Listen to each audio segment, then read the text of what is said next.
Hi everyone, in this video we will show you how to turn off sensitive content on Twitter. Open up the web browser. Search and open twitter.com. Click on your profile icon from the top left corner.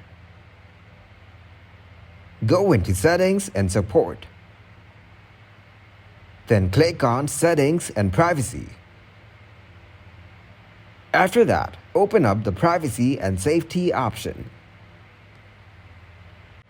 Click on the Content You See feature. Turn off the display media that may contain sensitive content.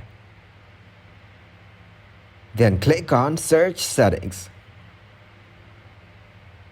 Turn off the Hide Sensitive Content option.